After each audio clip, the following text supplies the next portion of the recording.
Hello বন্ধুরা, আমি West Bengal থেকে সুস্মিতা। দিনটা ছিল 17ই সেপ্টেম্বর। 17ই সেপ্টেম্বর মানে বাঙালির একটা পুজো পুজো ভাব, কারণ বিশ্বকর্মা পুজো সেই দিন।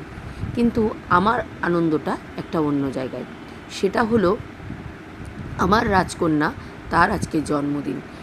আমার মেয়ের বয়স অনেক কম, সে 19 বছরে ইনকাম ট্যাক্সে চাকরি পেয়েছে।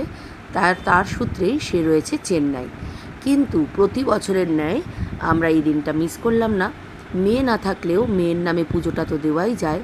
আর আমার সব সময় ইচ্ছে হচ্ছে এই রামপ্রসাদীর ভেটে, যেটা হচ্ছে হালি শহরে, সেখানে গিয়ে আমি পুজো দিই। যথারীতি সেটা অন্যথাও হলো না। আমি আর সুপর্ণা আমরা দুজনেই চলে গেলাম পুজো দিয়ে, মহাদেবের দেখা করে তারপরে বাইরে এসে ধূপকাঠি আর মোমবাতি জ্বালানোর পালা। খুব হাওয়া দিচ্ছিল, যার জন্য একটু কষ্ট হচ্ছিল।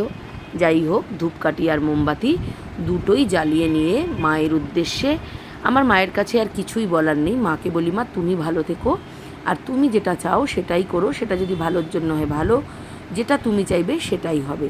যাই হোক, পুজো দিয়ে একটু ছবি টবি তুলে তারপরে চলে গেলাম যেই উদ্দেশ্যে আজকের দিনটা আমি আমার খুব ইচ্ছে ছিল। আর এটা মেয়ের জন্মদিনেই আমার হাতে করি। সেটা হচ্ছে কিছু দুস্থ মানুষদের, কারণ নতুন জামা কাপড় তো আমাদের সবার হয়। এই যে যারা মন্দিরের পাশে বসে থাকে তাদের আর কতজন, হয়তো পুরনো জামা কাপড় কেউ দিলেও দিতে পারে, কিন্তু আমরা যদি সবাই অল্প অল্প করে এদের জন্য একটু ভাবি, তারা কিন্তু একটু কিছু আনন্দ করতে পারে। আর তাদের আনন্দই মনে হয় সবচেয়ে বড় আনন্দ। নিয়ে গেছিলাম কিছু নাইটি, কিছু গেঞ্জি, কারণ আমি জানি ওখানে অনেক মানুষ আসবে। এটা আমার প্রথম প্রয়াস। কেমন লাগলো সবাই একটু আমাকে জানাবে এবং আশীর্বাদ করবে। পরের বছর যেন, এবছর যদি 50 জনকে দিতে পারি, পরের বছর যেন 100 জনকে দিতে পারি। তারপরে দেখো কাড়াকাড়ি করে আমার হাত থেকে কেড়ে কেড়ে নিয়ে নিয়েছে। আমি কোনো দিন এতে অভ্যস্ত ছিলাম না। আশেপাশের দোকান সবাই বকাবকি করছিল। যাই হোক, এটাও একটা আনন্দ যে কে আগে পাবে, কে আগে পাবে।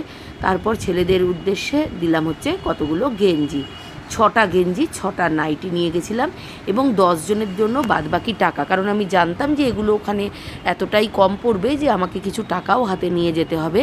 তারপরে কাড়াকাড়ি আমাকে দিলে না। যাই, খুব ভালো লাগলো সেদিনের দিনটা। তারপরে বাদবাকিটুকু আমি টাকা দিয়ে আমি কিন্তু আস্তে আস্তে আমি আর সুপর্ণা ওখান থেকে বেরিয়ে আসলাম। কারণ যত ওখানে দাঁড়াতাম তত আমার হাত থেকে কেড়ে কেড়ে, তোমার আছে কি না ওদের ওটাই আনন্দ, তুমি তো আমাকে দিলে না, তুমি তো আমাকে দিলে না। যাই হোক, ওপর থেকে তো ভগবান দেখছে, আর কিছু মানুষ আমাকে আশীর্বাদ করেছে।